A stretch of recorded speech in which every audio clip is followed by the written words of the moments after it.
Today's lecture will see the remaining things in MOSFET. And I left with this question in the last class. So I think you are clear with this question. Any doubts you have,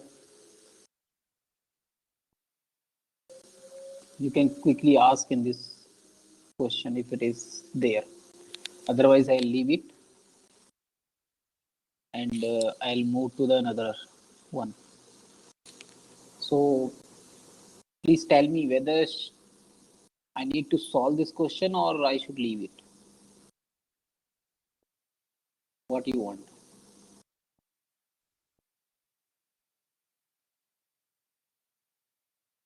Everything, all formulas I mentioned, I've given you. I think it will be clear.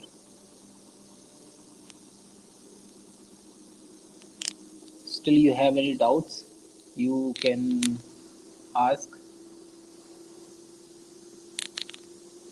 Okay, you want me to solve it. Fine.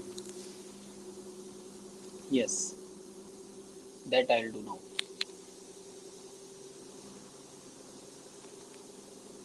So in this question, they have given it is a E MOSFET and it is of N channel MOSFET. Okay. Substrate doping concentration they have given, that is 3 into 10 to the power 17 atoms per centimeter cube. Oxide layer thickness they have given epsilon r they have given for silicon dioxide, epsilon r for silicon they have given. Doping concentration of N plus gate layer, that is Nd, they have given. Intrinsic concentration also, the oxide layer contains these many ions. These things are given to us. So now what we need to calculate, that is oxide capacitance per unit area. Oxide capacitance per unit area, that yesterday I already given. What is that?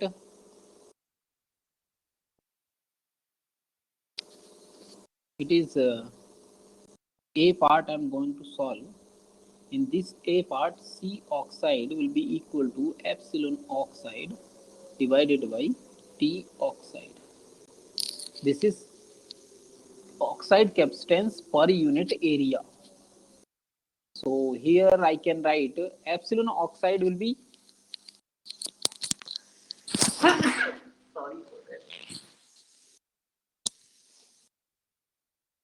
epsilon oxide, it will be the silicon dioxide permittivity, that is epsilon r for silicon dioxide into epsilon naught divided by T oxide. So all the values I should take in the same unit. So here 3.92 and into 8.85 into 10 to the power. All values are in centimeters, so I will take in centimeter, that is minus 14 divided by T oxide, that is T oxide they have given 22 angstrom. So I will change it in centimeter. So I'll write 22 into 10 to the power minus 10. It will be in meter. And if it is in centimeter, I'll write 22 into 10 to the power minus 8 centimeter. I have to write in centimeter only. So 22 into 10 to the power minus 8. This is in centimeters. So after calculation, finally I will get a 1.57 to 10 to the power minus 6 farad per centimeter square. That is capacitance per unit area. So this is the correct one for first part. So now we'll come to second part. In second part, what they wanted to calculate? Maximum depletion layer width in the substrate. Maximum depletion layer width, that we know WD max. What it was? It was equal to 2 epsilon S, because it is substrate, divided by E and A, into it was 2 phi F. So now I need to calculate phi F first. What is phi F here? That is, I already told, it is a p-type substrate. So I can say it is phi p also. It is a p-type substrate. Substrate doping is this, and doping concentration of N plus gate layer, that is ND they have given. So substrate doping concentration, this many atoms they have given. So it is gate, it is at negative potential. It is N type region. Gate is N type, N plus gate. So here substrate is P, because N channel it is, you can see. If it is N channel MOSFET, so it has substrate P. P substrate it is. So P type substrate, its Fermi potential, that will be phi F. That is also known as phi P, or I can say it is phi FP, both. It can be represented by this also. So it is Vt ln of Na divided by Ni. So I think I can do all these things 0.026 ln, and this is 3 into 10 to the power, it is 3 or 2, yeah, 3 into 10 to the power 17 divided by Ni. Ni is 1.45 into 10 to the power 10. So all values I kept in centimeters only. So from this I'll get final answer will be what? 0.437 volt. This I'll get. So if this phi F I'll keep in this expression, so from this expression I'll keep all the values epsilon S, and remaining things I'll keep. Epsilon S will be here, epsilon R for silicon, this one, into epsilon naught. Okay, so after keeping all the values in this expression, I'll get final answer, that will be 1.47 into 10 to the power minus 6 centimeter.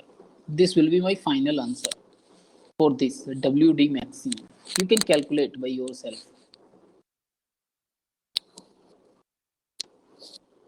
0.437. Yes, you are correct. You are correct that these values, that's good. So seriously, you are solving things. That is nice. Very good thing. So now we'll come to the third part. What is the third part here?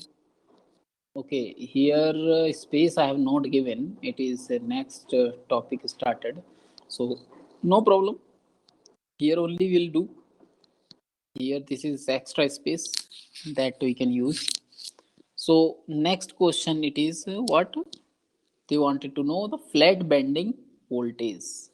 So what is this flat bending voltage? That I already given expression. That is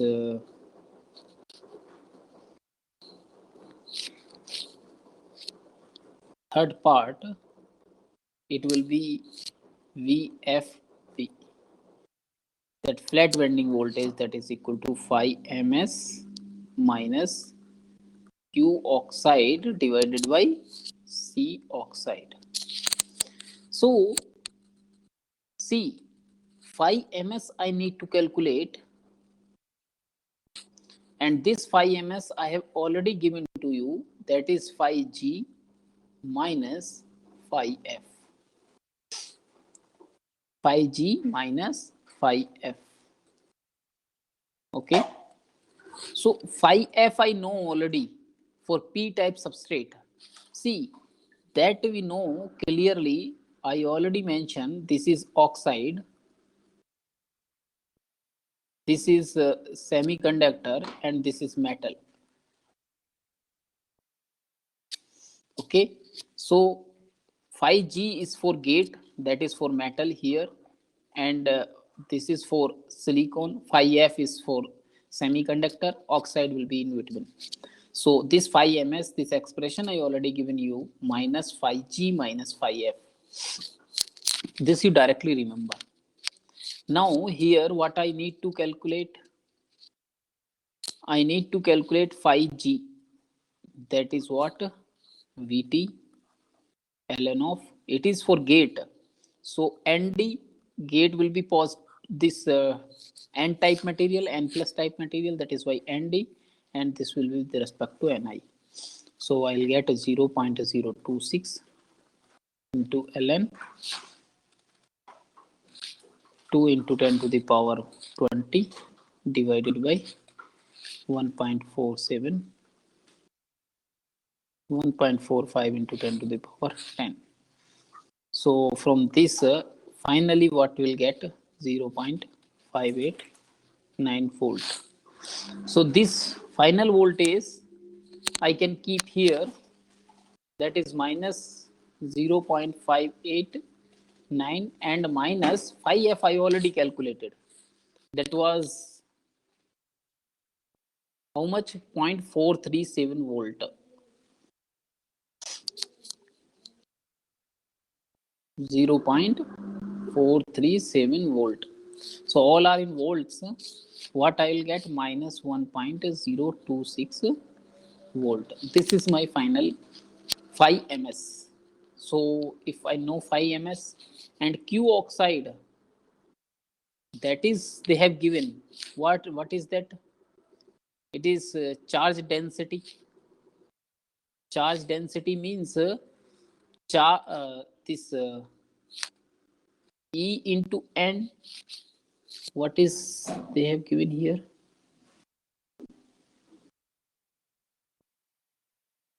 This is these many positive ions, and each ion is having charge 1.6 into 10 to the power minus 19. So 2 into 10 to the power these many positive ions. These are positive ions or negative ions? These are positive ions. Positive ions means they have donated their extra electrons.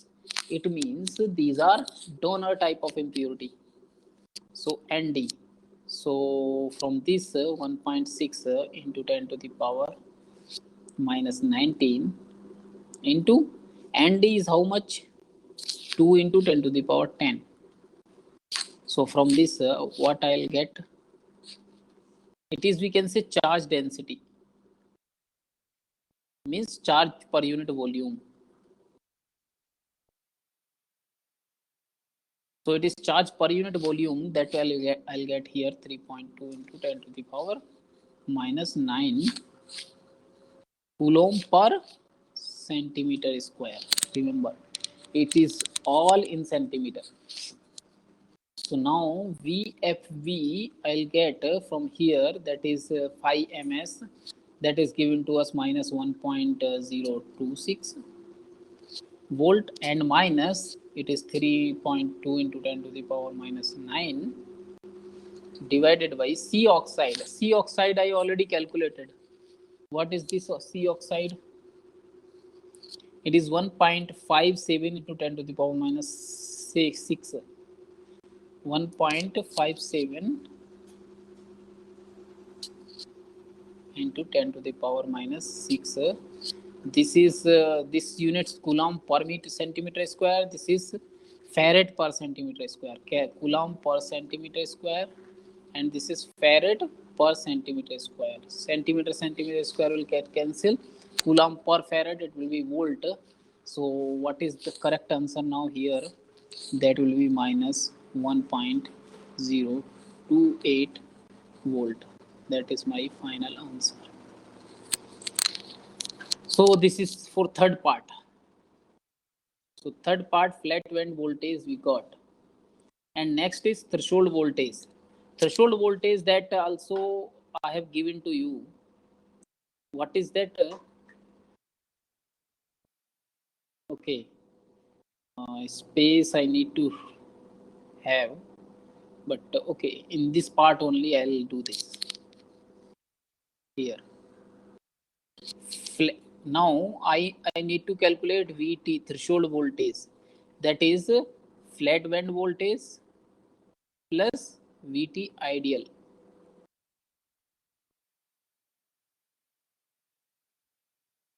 Okay, so flat band voltage is minus 1.028, just now I calculated, and this will be how much?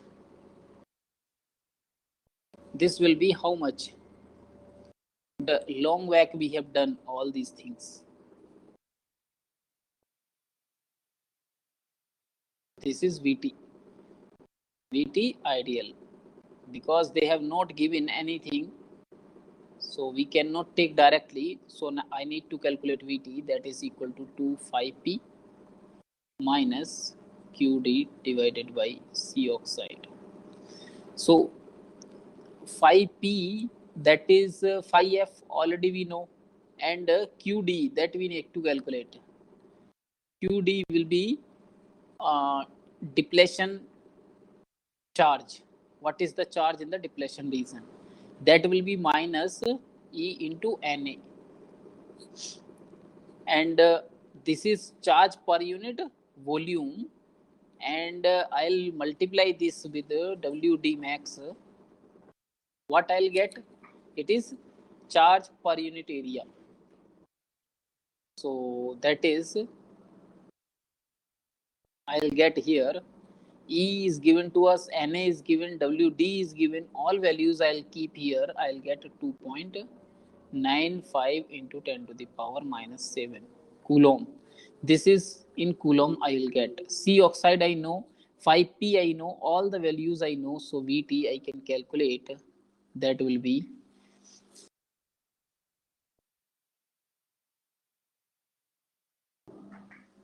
be how much?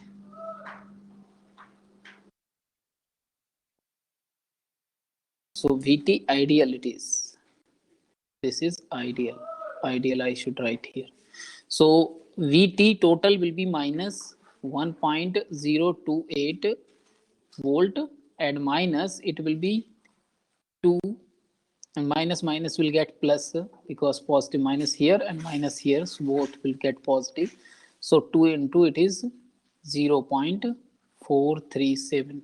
You just calculate all the things by yourself. You will understand things, everything here. So this this is 5p I kept, and then minus, and minus it will get plus, that is 2.95 into 10 to the power minus 7 divided by 1.57 into 10 to the power minus 6. So all the values if you keep and calculate, you will get a final answer that will be 0.033 volt. That is your threshold voltage in this case. That is VT. So every point, every formula we need to remember and we need to calculate. Sometimes they are asking this only. Remember, sometimes they are asking this. So separate things are there everywhere. They can ask. In the last year, I think question was based on this. You just check it out, and otherwise I'll take that question in the class also. So that is, they are asking questions based on these concepts only, basic concepts. So first of all, we need to understand the question, and then we need to apply everything sequentially. So there should not be any confusion in that. So that is why here I taken one by one, all the concepts one by one I taken. So I'm not mixed up everything. So I think you understood the things. Here remember VT I got 0.033 volt, but practically threshold voltage of any n channel E MOSFET, it should be between 0.3 to 0.7 volt. So it is varying because something it is there in this device, some charges, some depletion bit is present. So because of that it got affected, and this threshold voltage got reduced. But its practical value, that should be 0.3 to 0.7 for n channel MOSFET, that you can remember. And this threshold voltage, it can be adjusted to our desired value, by using the concept of implantation of suitable impurity in the region. In particular region,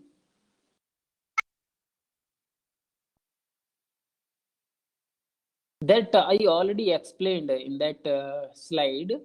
It is negative, means flat band voltage is negative, means our work function for metal is lesser as compared to work function of semiconductor. So it was bended towards metal side, that I explained in one of the slides in last class. So that was negative. So I think you understood why it was, because flat bed, that work function was not same for metal and semiconductor. Work function was less.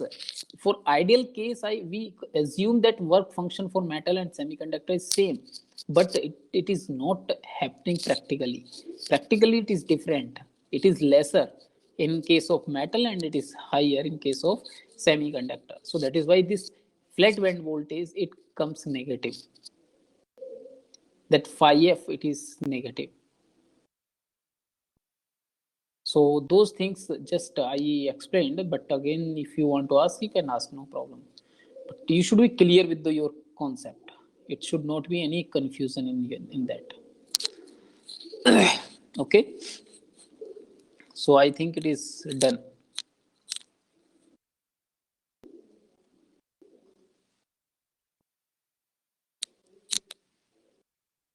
Or it is negative. In one of the slides I have taken this, one more thing I will add in this. What is that? It is clear, but once again I can take that.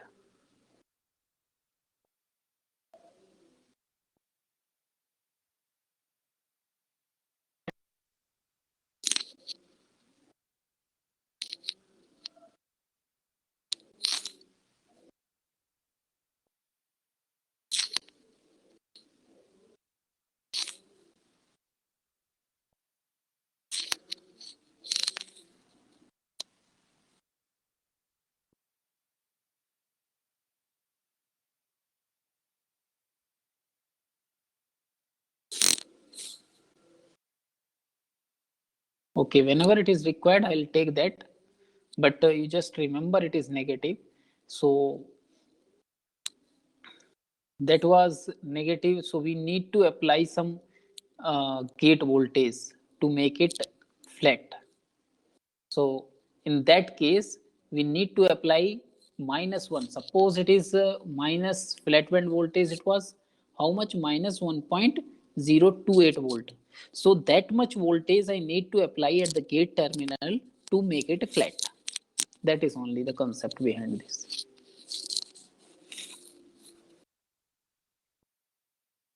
Why it is coming? All the things I have taken in the class. Still you have doubts, you want to know things, you can ask. And I was here that threshold voltage, it can be changed by adding suitable impurity in the region between source and drain. So here I'll show you. This was the question. This here. So some impurity I can add between source and drain to change the threshold voltage. So if I'll add acceptor impurity, or I'll implant acceptor impurity between source and drain, the threshold voltage of N-channel MOSFET increases. Why acceptor impurity increases threshold voltage? Since the higher gate voltage is needed in that case to switch on my this channel, to conduct the channel. So if see acceptor impurity I'm adding in that channel, means it will take electrons. These acceptor impurity, they will take electrons from the channel. So in N channel I have deficiency of electrons, so I need more threshold voltage to generate electrons in the channel first, then only it will start conducting. So that is why more voltage, more gate voltage required in that case. So that is why threshold voltage increased when we add acceptor impurities in the drain to source region. If I will add donor impurities between the source and drain, the threshold voltage decreases. Why? Because it donates some electrons into the N channel. So electrons are already present in the N channel.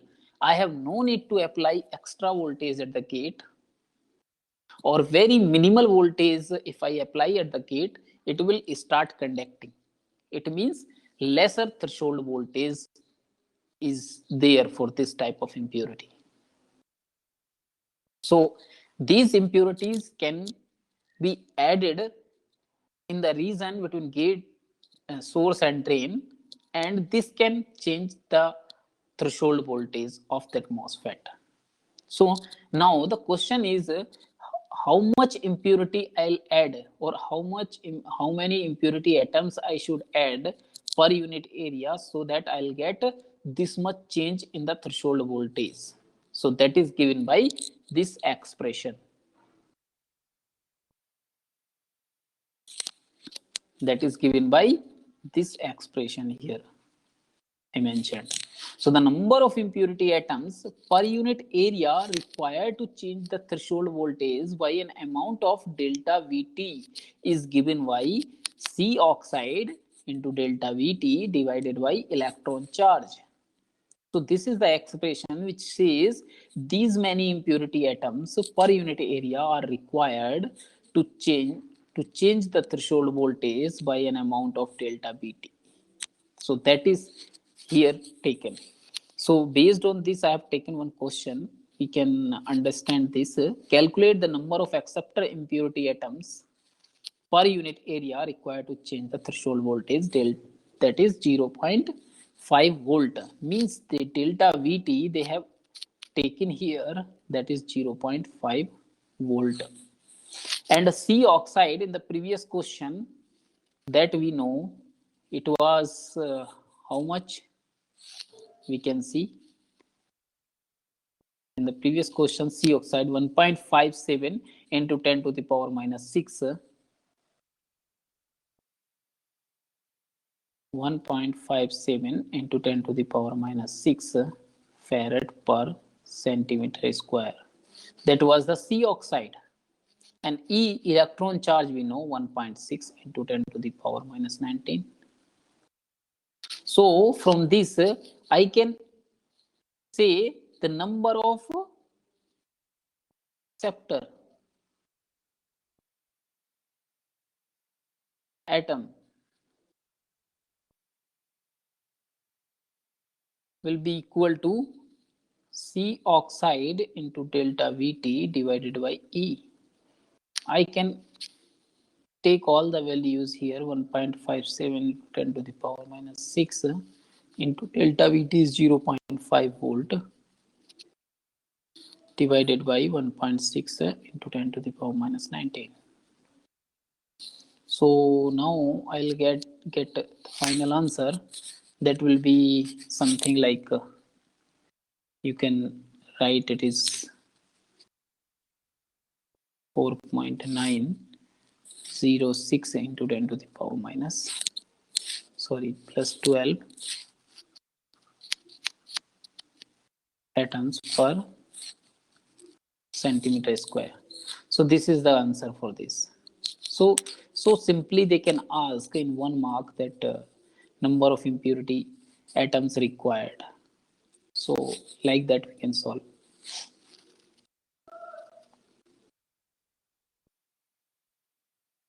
So now we'll come to the another concept, controlling threshold voltage. How we can control its threshold voltage? It can be varied in three ways. These ways I have written here. One is impurity implantation, that I already discussed just now. And the second is changing thickness of oxide layer. Oxide layer thickness I can change. So in that also we can control threshold voltage, and by changing the gate material. Gate material if I change, I'll get something, some different threshold voltage. So impurity implantation, just now I calculated that that threshold voltage can be adjusted by introducing suitable impurity in the region between source and drain. Vt can be increased by adding acceptor impurity and decreased by adding donor impurities for a channel n channel MOSFET, that I already just now explained. Okay, and I calculated also with the formula given. And for p channel, if it is for p channel MOSFET, it will be just opposite to that whatever I have seen here. For acceptor impurity, it will, for acceptor impurity, or we can say for Na, Vt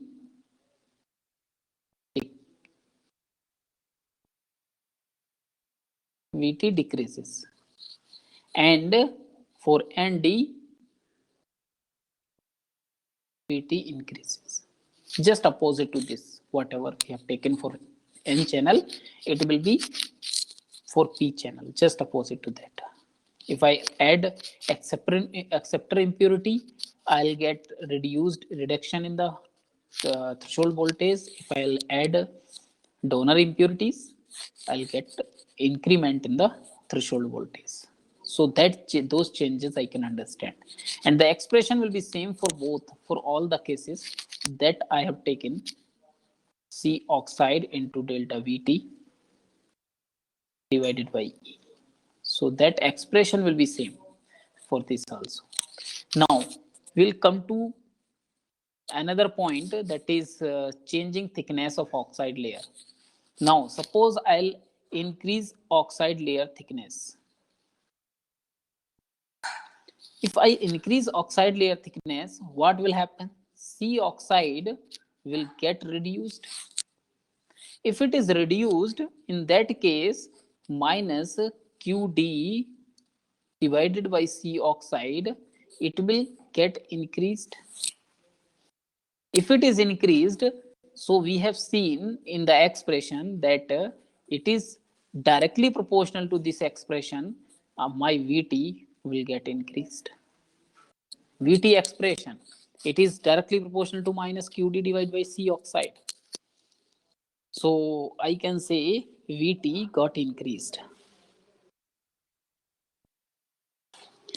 So this is also affecting this threshold voltage. Now we'll come to changing the gate material. If we change gate material, if N plus polysilicon is used as a gate for N channel MOSFET, then phi ms is negative. Phi ms is negative, and if P plus polysilicon is used as a gate for N channel MOSFET, then phi ms is positive. And we know that threshold voltage, it is directly proportional to phi ms. So I can say here the N plus polysilicon gate reduces the threshold voltage, and plus this, because it is negative, so it reduces the threshold voltage, and plus polysilicon it reduces VT, and P plus polysilicon it increased VT for N-channel MOSFET. I'm talking about N-channel MOSFET only. So it can happen by changing by this, by changing by these concepts. So you just understand this, how it is, it can be affected, that threshold voltage can be affected. So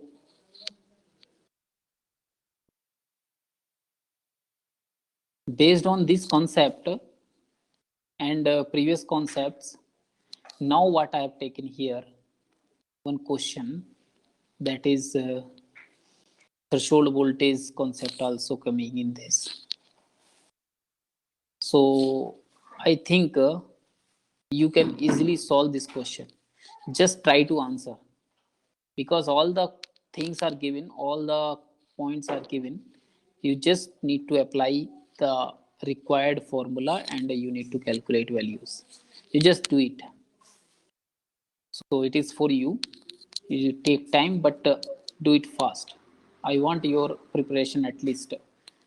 So you just try this question, and it is simple, not that much tough if you understand clearly.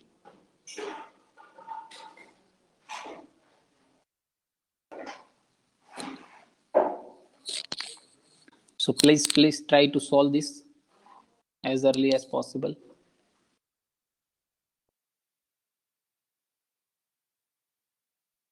Point 996. That is your 5 ms. Yes, very good. That is very good. 5 ms. It is 0.996. That is correct. Very good. I'm happy to hear this. Okay. WD, that also 2.27 into 10 to the power minus 7 centimeter. WD. WD max, you just try once.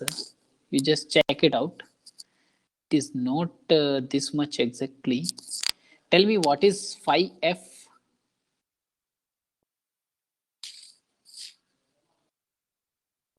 Tell me what is 5F?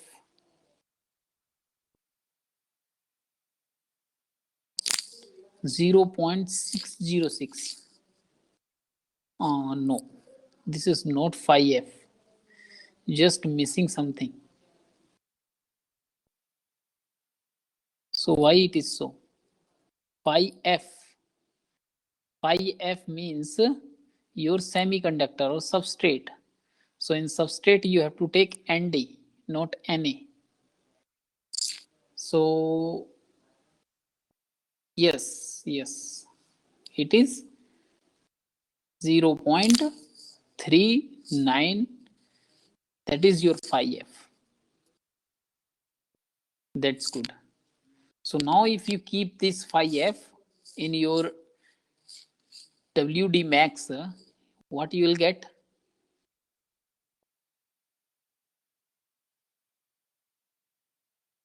WD max 2 epsilon s into 2 phi f divided by E and D.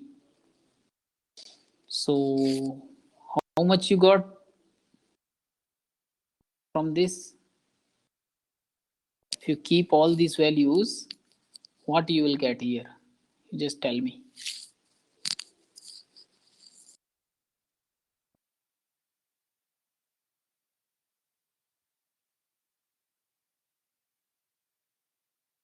Tell me how much you got.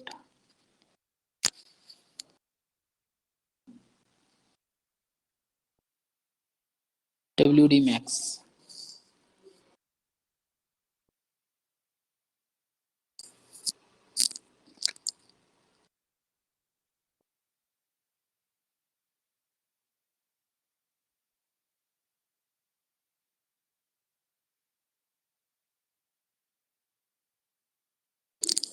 Yes, 14.39.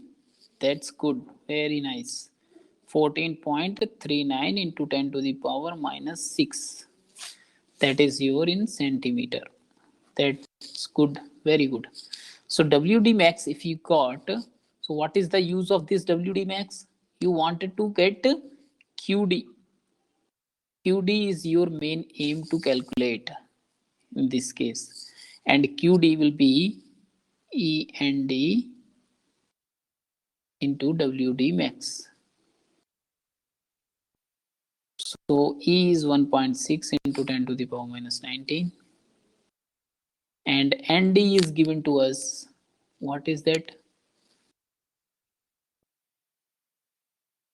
Substrate. N type substrate doping. It is 5 into 10 to the power 16. And WD max is 14.39 into 10 to the power minus 6. So how much you will get from this?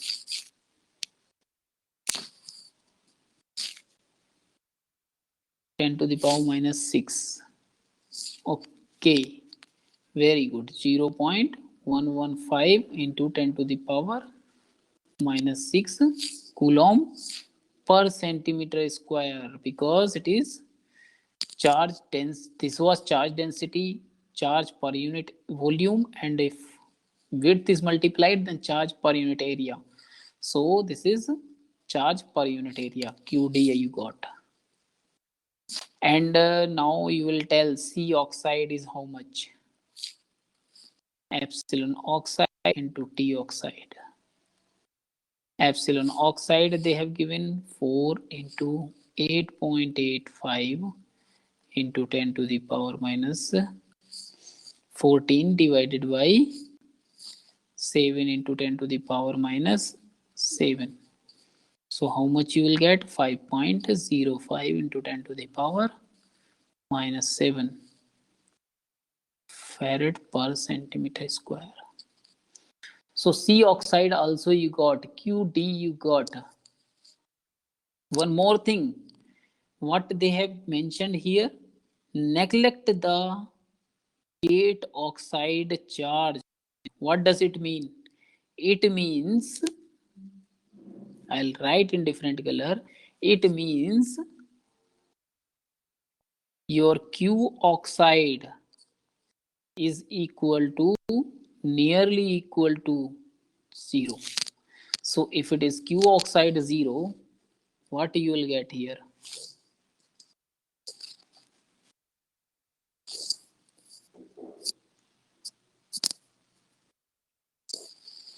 You flat band voltage, that is VFD,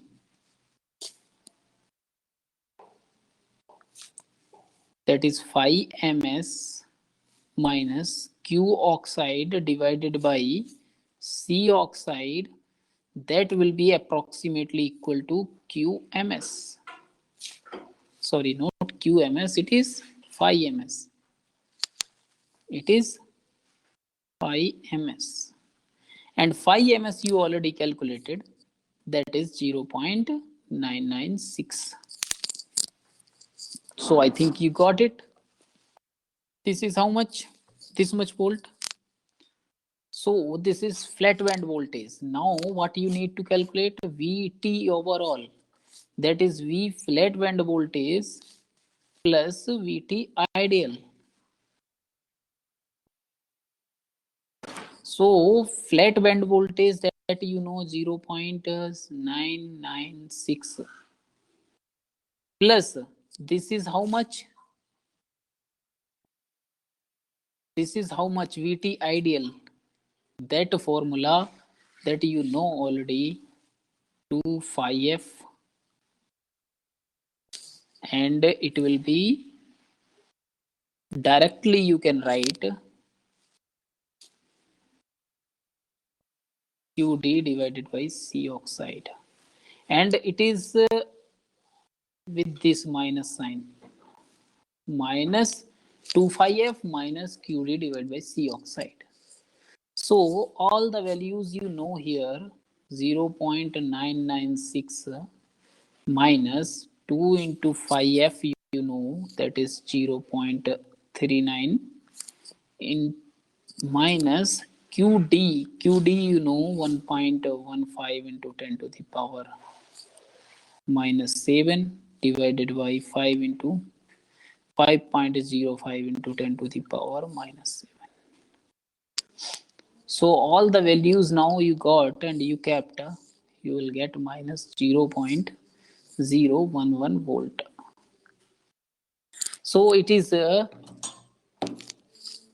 we say it is what type of channel? It is N type of channel here. N type substrate we are using, it means it is P type channel. And for P type channel, we know threshold voltage is negative. And that is we are getting here. Threshold voltage is negative. Understood? So any doubts if you have in this question, you can ask here. Its practical value we know for P type channel, most devices. Practically,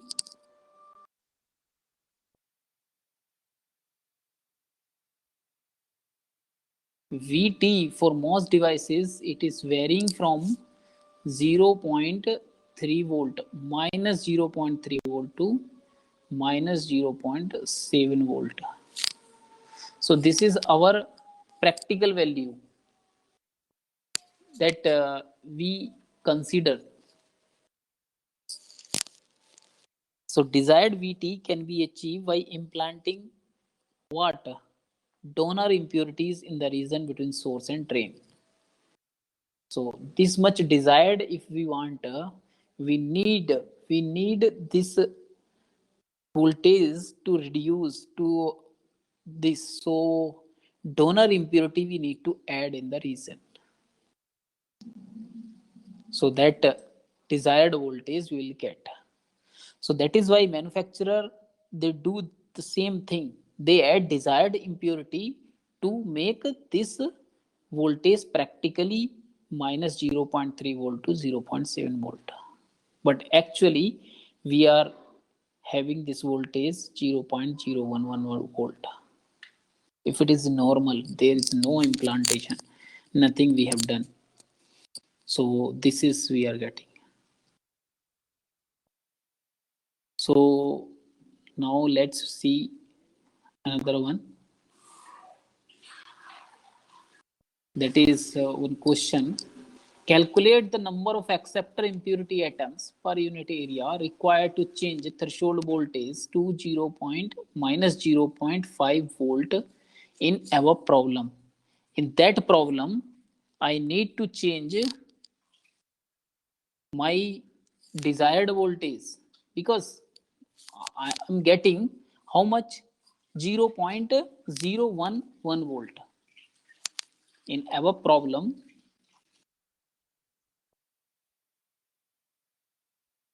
I am getting how much? VT was minus 0.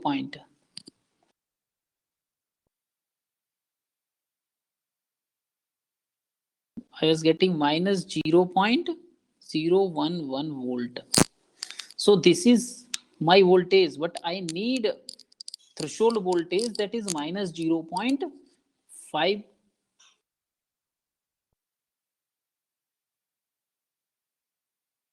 Desired VT is how much? Minus 0.5 volt. So how much change in VT I need? That is equal to minus 0.011 minus of minus 0.5 volt. This change I need. So what? How much it is this change? It will be 0.4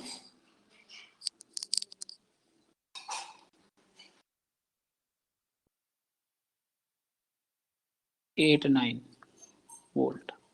So this much change I need. So means I need to increase this desired voltage, this threshold voltage. So for that, I need to add what type of impurity? That is donor impurity. Donor impurity I need to add because it is a p-type channel.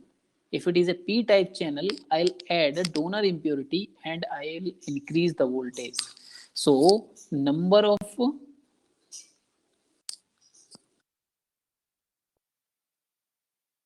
impurity atoms will be C oxide into delta Vt divided by electron charge.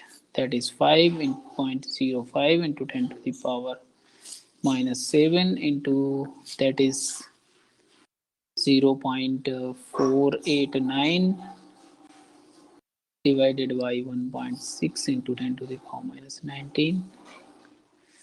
How much I'll get? 1.54 into 10 to the power minus that is 12 atoms per centimeter square. So these many donor atoms I need. So these many donor atoms I need in this. I think you understood the concept. What is we are actually getting, what we need to, what I need for the proper operation. So what change I need. So those things I need to understand and then we'll get through. So this was the question. Here we can understand things easily.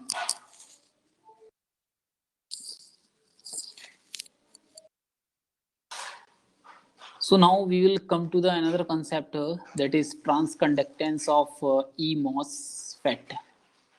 Transconductance of E-MOSFET. So I think you know its expression, current equation and all that you know. Here definition I have written, it is the rate of change of drain current with respect to gate voltage. It means, and it is represented by Gm. So Gm will be equal to DIDS divided by VGS.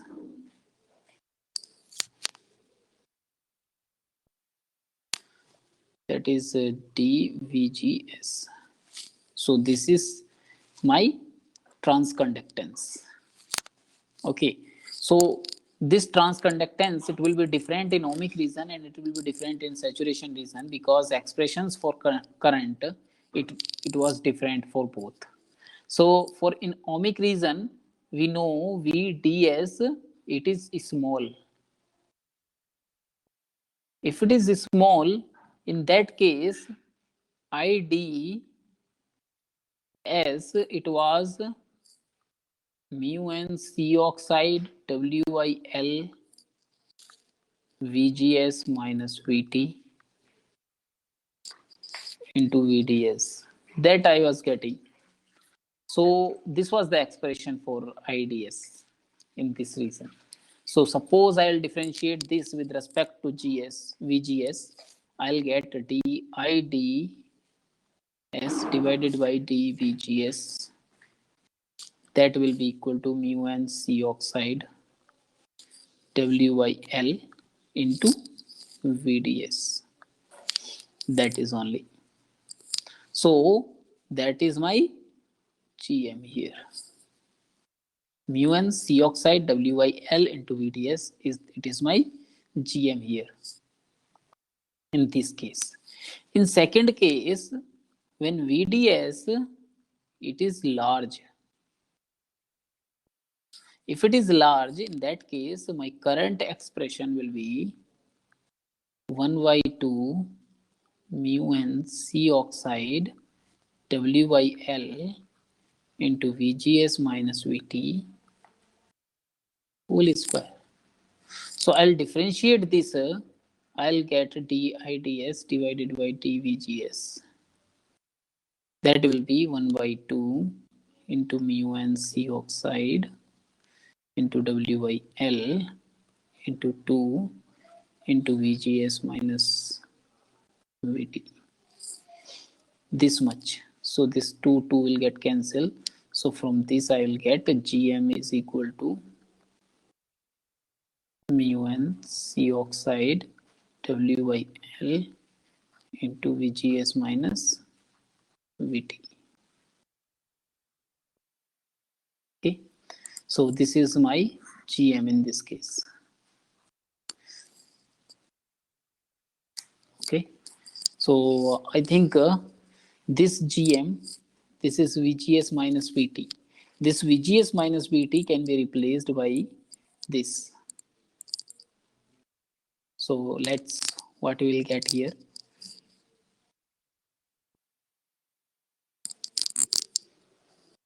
Now this GM, that is mu n C oxide W by L, and then VGS minus VT is replaced by IDS, square root of IDS divided by mu n C oxide divided by 2 into W by L. So if I will do this, what I will get here?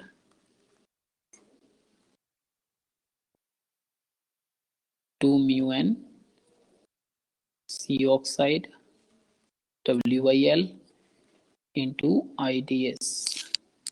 So it says your GM, it will be directly proportional to square root of IDS. Remaining things are constant. What my GM, it will be inversely directly proportional to square root of IDS. And it says GM varies parabolically with IDS. Means its variation will be like this. If this is my GM and it is my IDS, my this value will be changing like this. So this is my variation.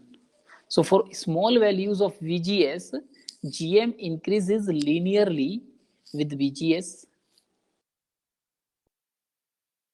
That is, we know that GM, it is increases linearly with VGS. When VGS is large enough, the GM decreases with VGS. This decrease in GM is due to decrease in carrier mobility. So actual variation with GM, actual variation of GM with VGS will be like this.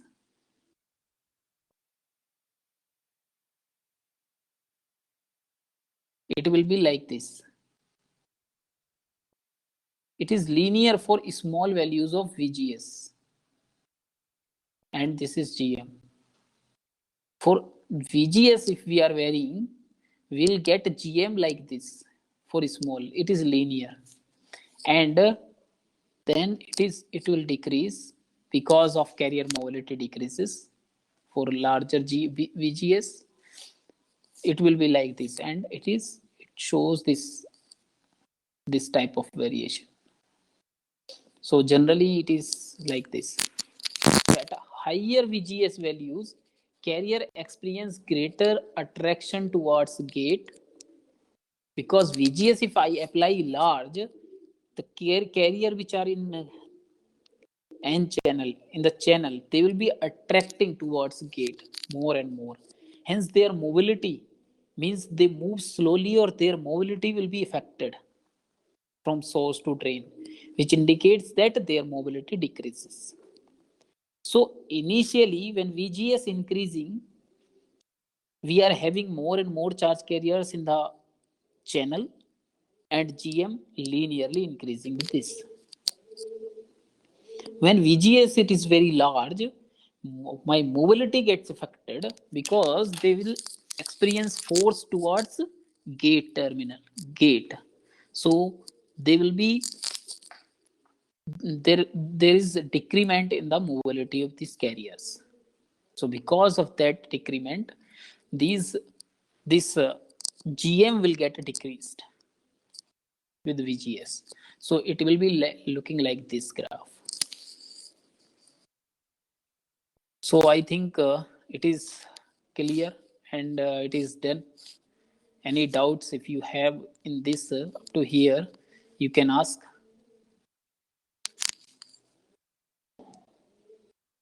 So I think it is okay. So now we'll come to another question, which is based on just transconductance. So a silicon NMOS device has gate width W, that is 100 micrometer, and L, that is channel length 2 micrometer. Mu n is my 0.08 meter square per volt second. T oxide is given 450 angstrom. T oxide, it is not 450 angstrom. It is just you change. It is like T oxide is 0.2 micrometer. Just little changes there here. And epsilon silicon dioxide value is 3.9. So all the values are given to you. You need to calculate transconductance of the device in the triode region. Triode region means it is ohmic region. For VDS is 1 volt they have given. So in ohmic region we know what is GM. That formula you need to apply mu and C oxide W by L into VDS. All values are given to you. Only what you need to calculate C oxide and W. W is given, C oxide you need to calculate here. What is C oxide? Epsilon oxide divided by T oxide. So now this is 3.9 into 8.85 into 10 to the power minus 12. It is in meter, that is why I have taken in meter. Here mu1 is given in meter, so I'll take all values in meter. So 0.2 into 10 to the power minus 6. So from this I'll get 172.57 into 10 to the power minus 6 farad per meter square. So all these values now will keep 0.08 into, this is meter square. C oxide, it is 172.57 into 10 to the power minus 6 into W is given 100. It is in micrometer and this is in 2 and it is 1 volt. So now I will get how much? 6.9 into 10 to the power minus 4. It is more value. So I think it's a very simple question. It is not that much tough. So in the exam sometimes they are asking, and this is nothing but IES question. One year previously it came. I don't know in which year it is, but it is IES question. So we can understand these things. Okay. So that's it, which we have taken here.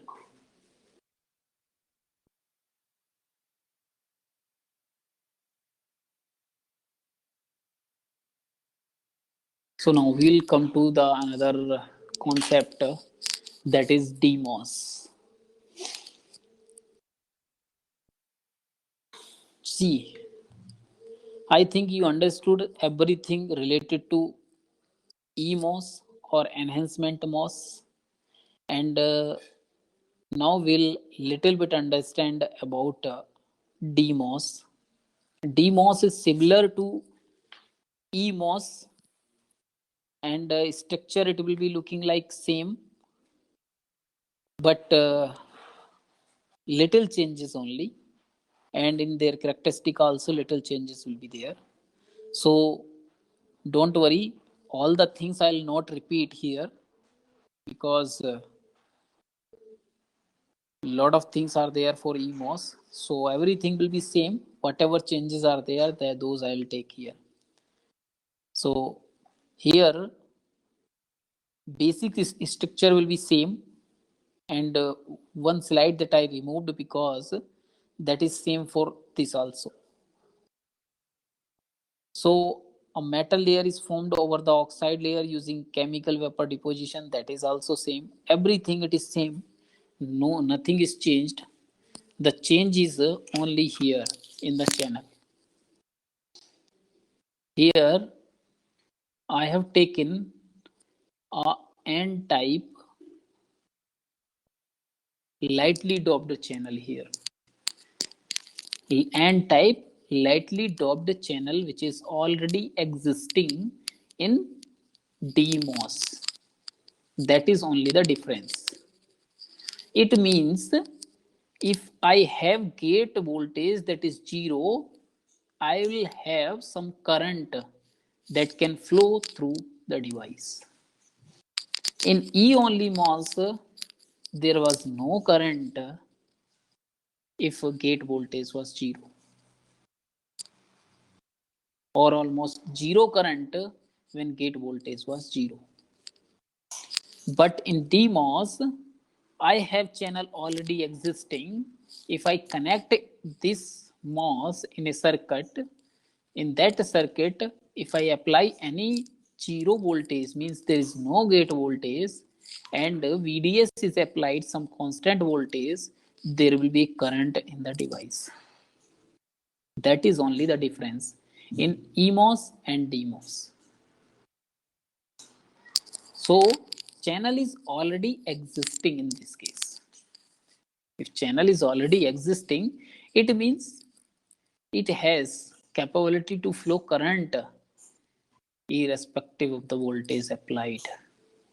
Means there is no voltage at the gate terminal, still we have current in the device. That is only. And now everything will be same whatever it was for earlier EMOS, but for DMOS it is little change. That channel already existing. So now its operation, DMOS have a N-type channel physically present between drain and source. It was not physically present in case of EMOS. So this N-type channel is physically fabricated by lightly doped N-type layer. Okay, so everything will be same, like operation of MOSFET required two voltages, that is VGS and VDS. First VGS that we know what is this. It controls the conductivity of the channel, or it can be 0, negative or positive. So it has controlling capabilities.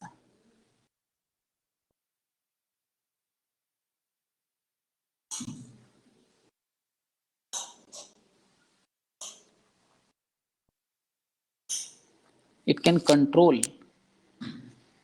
controlling capabilities, control the number of charge carriers in the channel. It can control the conductivity of the channel. So that can be done by VGS. And it can be positive, negative, 0 or negative. Anything it can be. Second is VDS. VDS, it allows majority carriers to flow from source to drain. Therefore, current flows through the channel. So, it is responsible for movement of carriers.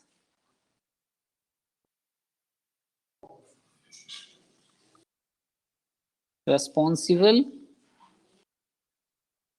for movement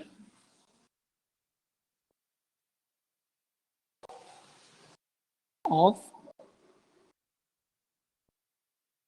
carriers in the channel.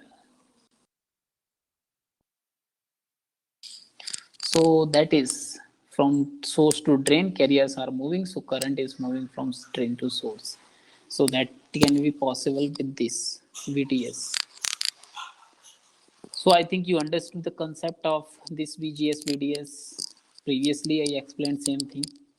Now we'll come to the new concept, that is operation of EMOS. See, here mistakenly I left this EMOS. It is not EMOS, it is DMOS. DMOS, because same it is, but now I am talking about DMOS, so DMOS will be here. Now we can easily understand here. I have this N-type channel and it is not inversion layer, we can say. The diagram I have not changed. You just make it change in your notebook that it is not inversion layer. This is the N-type channel physically existing.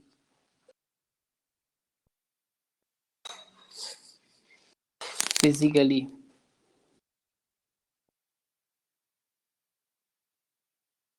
existing.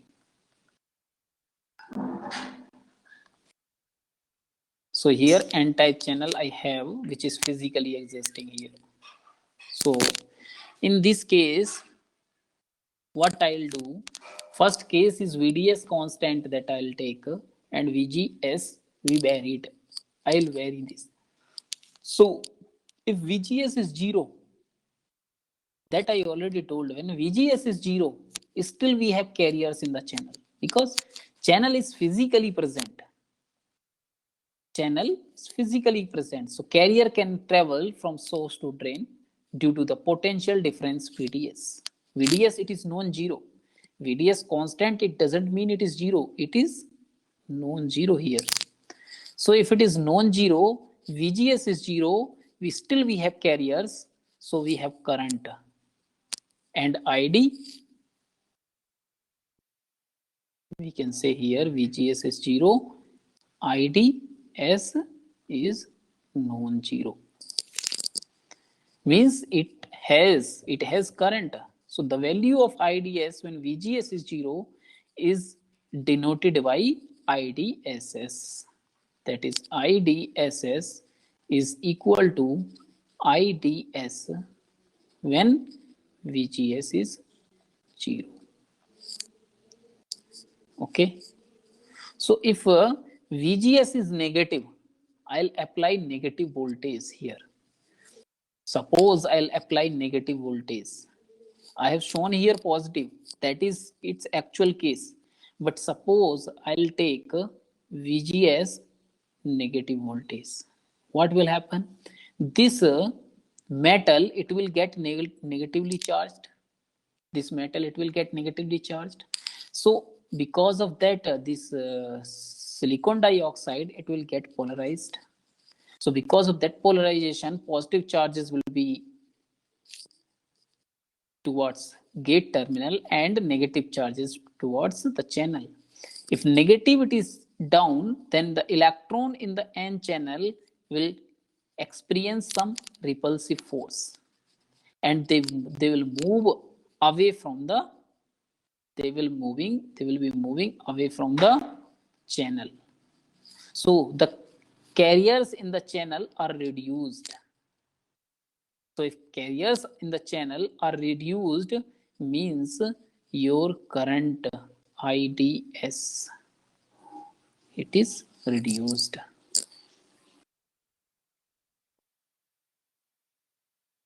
So understood? It means electron move out of the channel and channel gets depleted of electrons. Means deficiency of electrons is there in the channel. So due to this, channel resistance increases. Indirectly, we can say current decreases. Channel resistance increases. We can say RDS increases. So current reduces in this case. If VGS is sufficiently negative, channel gets fully depleted and the current IDS becomes 0. This value of VGS is known as pinch of voltage. So what is this pinch of voltage? VGS is equal to VP I applied, and that is sufficiently negative voltage. This is negative voltage in bracket I'll write here. So then IDS becomes 0 because IDS was reducing when I was applying. But if sufficiently negative voltage is applied, IDS becomes 0. So VGS negative, a depletion MOSFET is said to be operated in depletion mode. Depletion MOSFET is said to be operated in the depletion mode. So it has two modes. One is depletion mode, and we can say when VGS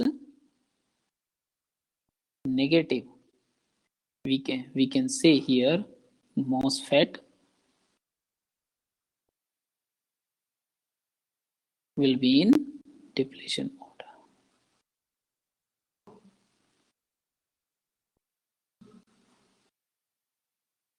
That we need to remember. So you understood the concept, what is here we have. Okay, anything which you are not getting, you just ask it immediately, otherwise you will be missing things. So I think till here you are clear with the concept. So in D MOSFET we can say it is dual MOSFET. D MOSFET, it is dual MOSFET because it can operated in the depletion mode and it can be operated in the enhancement mode also. That we'll see. So it can operated in both depletion and enhancement mode. So now we'll see its transfer characteristic. Here I have not taken. So threshold voltage, I think you understood that threshold voltage, it will come for positive. That I'll tell you. So it's that threshold voltage, it was in the case of E MOSFET, and in this case also it is same. So there is no change in this. The MOSFET starts conducting when VGS exceeds threshold voltage. That we know. That is same. It is. So now transfer characteristic we will talk about. So N-channel depletion MOSFET is functionally equivalent to the N-channel enhancement MOSFET, whose threshold voltage is negative. So now we'll see transfer characteristic. Transfer characteristic of N-channel. So what was for EMOS? That was this. That was EMOS. Transfer characteristic for EMOS. So it is VGS and it is ID and IDS, and this value is IDSS, and this value it is negative, and this value it is at VP. It is for EMOS. And now for PMOS, what will be the value?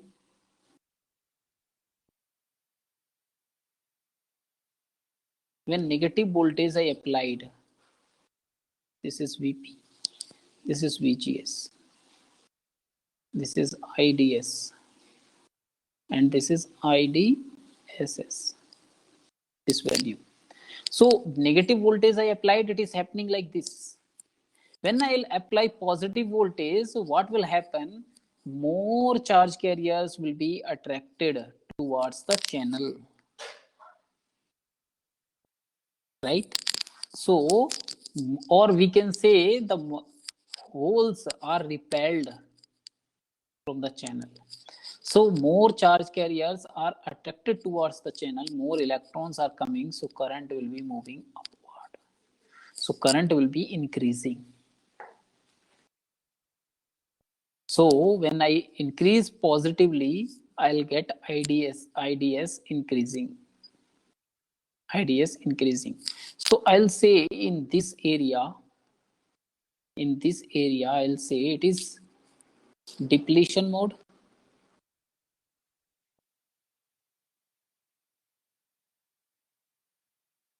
And what is this in this area? It is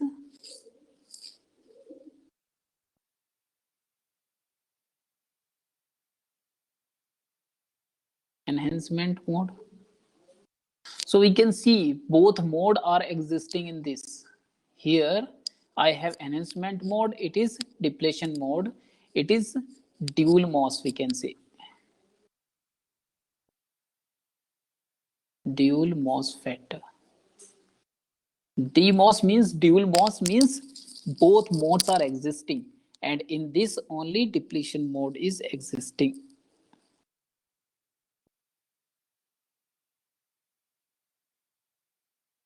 Depletion mode. So we can see under this difference. So if VGS is further increased in positive direction, the concentration of the electron in the inversion layer increases, due to which the conductivity of the channel increases, enhances or increases. Thus, the current IDS also increases. This is for enhancement mode. Sorry, it is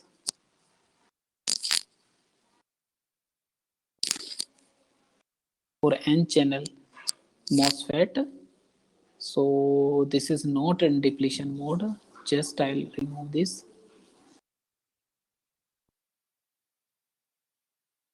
MOSFET. Okay, just you remember this.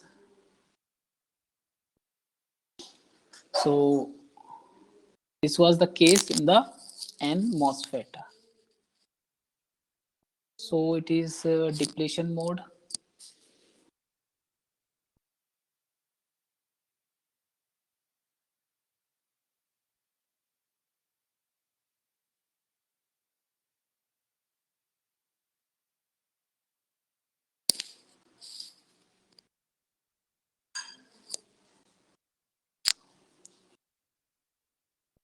What was the transfer characteristic of E MOSFET?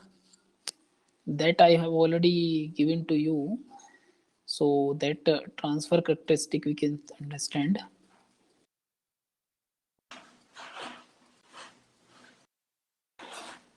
Yes, sir. Yes. We never actually gave a negative voltage for EMOS, right? Yes, that is why I mistakenly written here that I will remove now. Just you wait. Actually, this is not EMOS, and because it is depletion format, whatever. That is why I removed depletion for this. So this is not the actual diagram. Okay, I'll remove both, and I'll freshly make. For transfer characteristic in the enhancement mode, it will be like this. This was my this IDS, and this is my VGS. So I think its operation, it was like this only. We never given this voltage, and it was VT here. So that is why mistakenly I have taken that. So it is only E enhancement mode here. We can see this mode, it is enhancement mode. It is enhancement mode. And see, we can see when there is zero VGS is zero, we have zero current, right? But in this case, our graph will be like this. This is IDS, and this is IDSS, and it is VP, and it is VGS. So this mode, see this zero graph, this is shifted to IDSS here. Here it is zero, and here it is shifted to IDSS. So this area, this much, it is enhancement.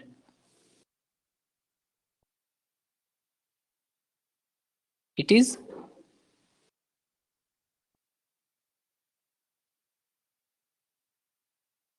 enhancement mode, and this area, it is depletion mode.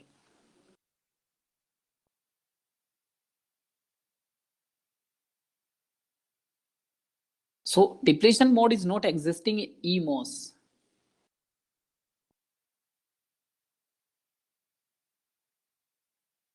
and this is DMOS. So in DMOS, both mode are existing. That is why dual MOS we can say it is. It is dual MOS I can say, and it is E only MOS, means enhancement mode is existing only in this case. So this graph, it is shifted here and it is looking like this.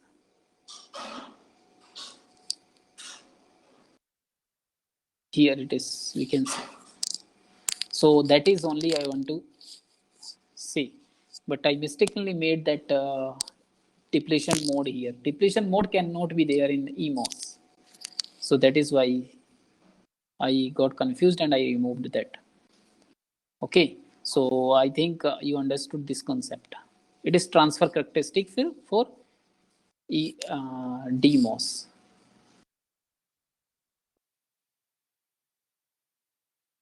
So now we'll come to the next case, second case, that is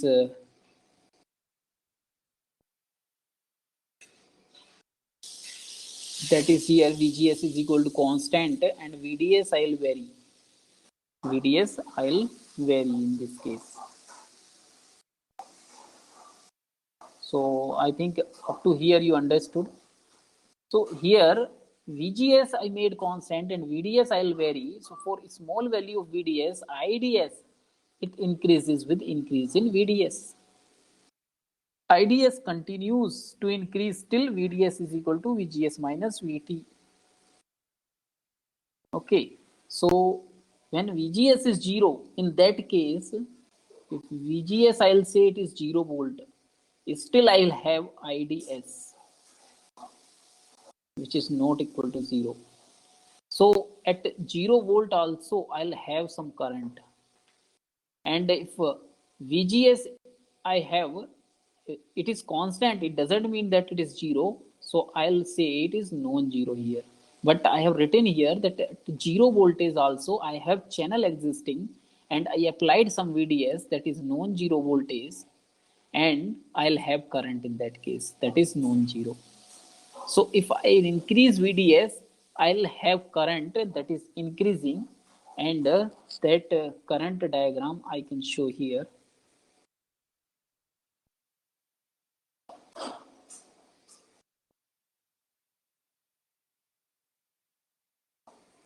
So all these things, whatever existing for the EMOS, it will be same for this DMOS also.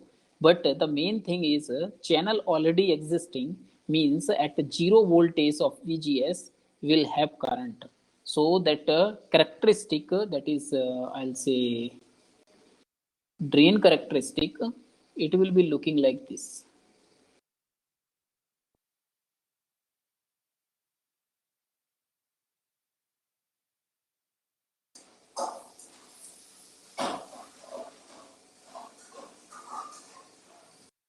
So at 0 voltage, I'll have some VGS. VGS is equal to 0 volt. I have some current. It is not a 0 current. You can see here. So it means 0 voltage we are applying, and now VGS, suppose it is 1 volt, and now VGS is suppose 2 volt, and now VGS is suppose 3 volt, like this. So VGS increasing, then IDS also increasing, but the VGS is 0, still I have some current. It is not 0 current. In the E MOSFET, we were having 0 current. So from this, I can see the graph, that is this graph. This is my parabolic variation for pinch of point. Pinch of point, it is here. In this case, it is here. In this case, it is here. In this case, it is here. In this case. So we have this type of pinch of voltage. This is IDS. Okay, and this is VDS. And VGS is constant for particular graph. So at this, if I say I'll make one this constant thing, that is, I'll say it is VD. Just 1 minute. I'll say it is VDS saturation.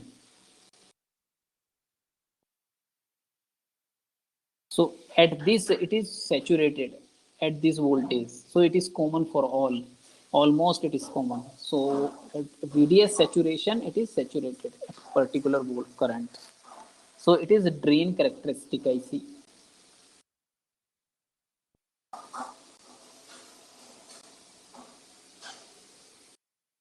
So drain characteristic, it shows all the things whatever we know. uh, it is little changes you understood, I think. It is zero. At VGS 0 we have some current, or at VGS minus 1 also will have some current, it will not be 0. So this current will be 0 only. We will have some current at minus minus 1 volt also. At minus 4 volt, that is VP, that is VP, pinch of voltage, at that value of VGS it will become 0. So we can say, so that concept we can understand here. The drain characteristic can be divided into ohmic and saturation regions. So that is same for E MOSFET and D MOSFET. So there is no change in that. So drain characteristic will be same for both, but it has some current at VGS 0 also. That is the difference between earlier case and this case. Otherwise remaining concepts will be all same. And this uh, channel depth decreases or channel length modulation also takes place, it will be there for D MOSFET. So there is no change in the remaining things, like due to tapping of the channel its resistance increases and IDS tends to become constant. That is also happening in this case. So all the concepts which I have taken for EMOS, it will be same for DMOS. So all this delta L and this electric field will be existing, and all the things, it is ohmic region or triode region and pinch off region, that is saturation region.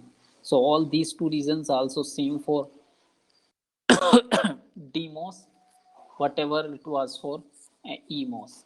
So I think there is no change in this. But now the symbol difference we will see in EMOS and DMOS. There will be a little change in symbols for DMOS and EMOS.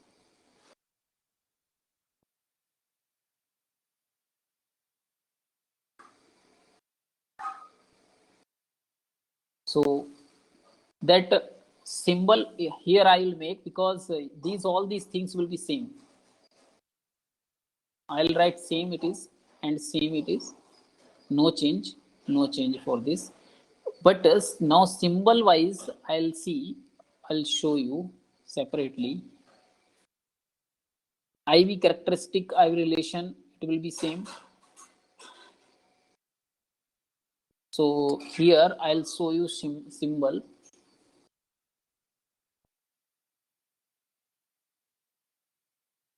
for N type DMOS.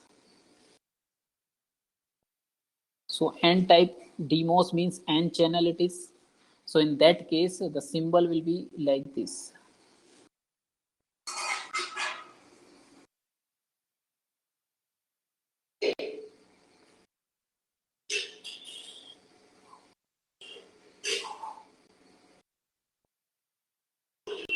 This is gate,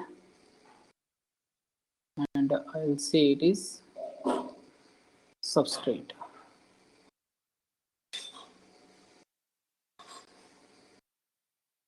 It is substrate, it is source, and it is drain. So see, substrate, it is directly connected to source. So this arrow, it indicates the direction of current flow through substrate channel junction if it is forward biased. So means the current will be flowing from source to this channel. So there will be a small current or current direction, because movement of the charge carriers will be shown here. Electrons will be moving away. So it is N channel MOSFET. So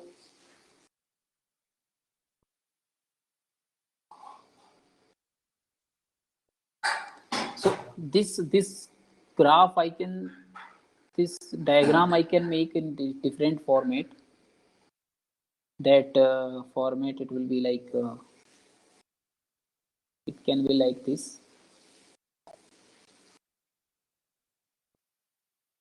So here I'll make depletion. This dark line I'll make here. So dark line says it is depletion, and this direction, it is the current direction. This is source and this is drain, and this is gate. So here I have not shown the substrate. So if substrate is not shown, in that case the current direction will be like this. So it is N channel. It is N channel that I have written here. N channel DMOS it is.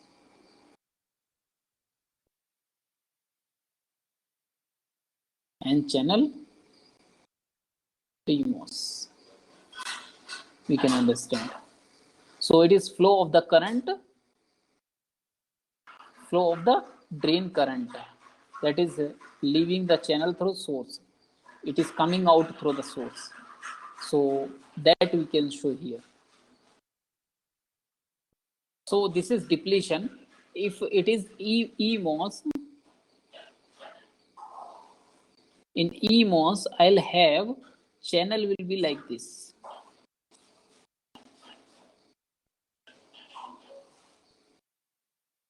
It is cutted because channel is not formed here, and it is type of EMOS, and no channel it is existing here, and I'll say it is N channel now. N channel MOS.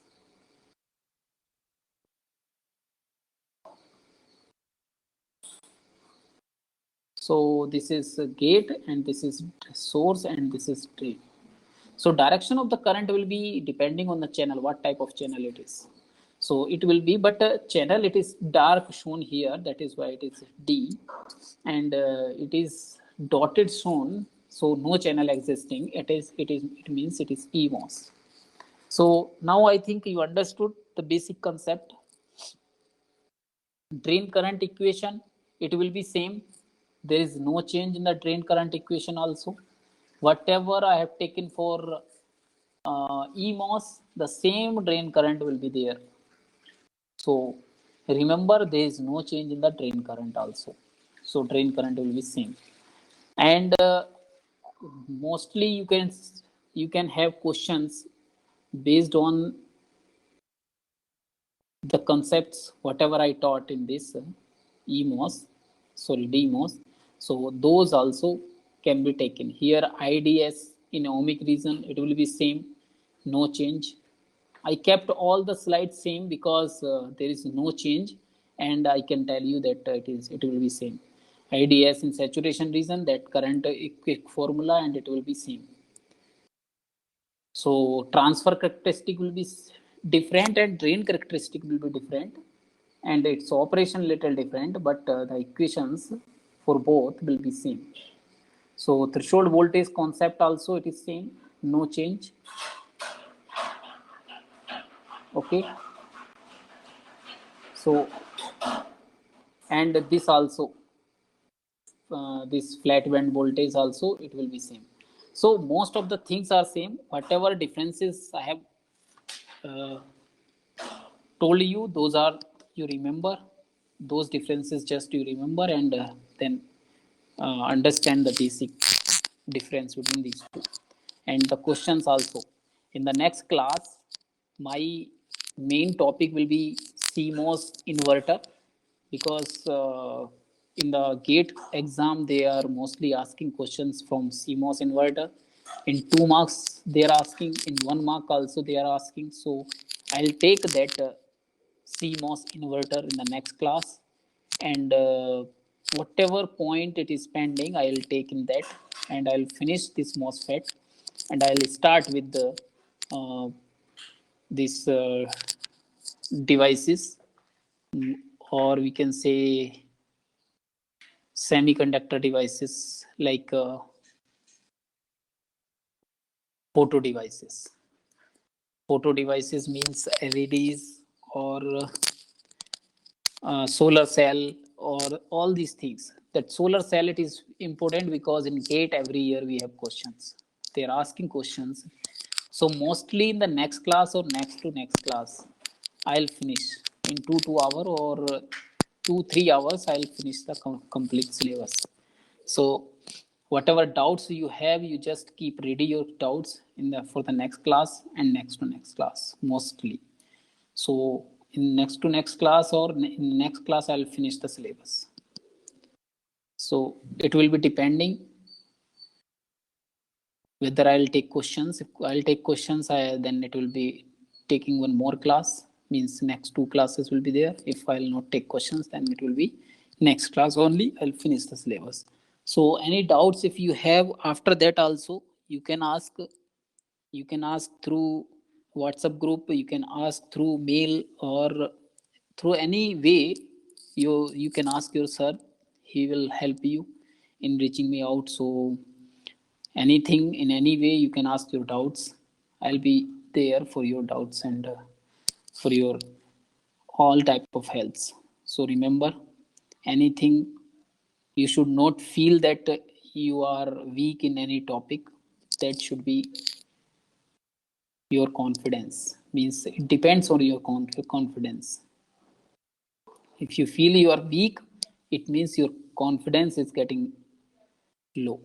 So you keep your confidence high and be means try to practice more and more questions in the exam for the exam. So I'll close this 2 days class here, and in the next class I'll start with the CMOS inverter and solar cell and photo devices. Mostly I'll try to finish it up in the next class. Okay, till then, bye, take care.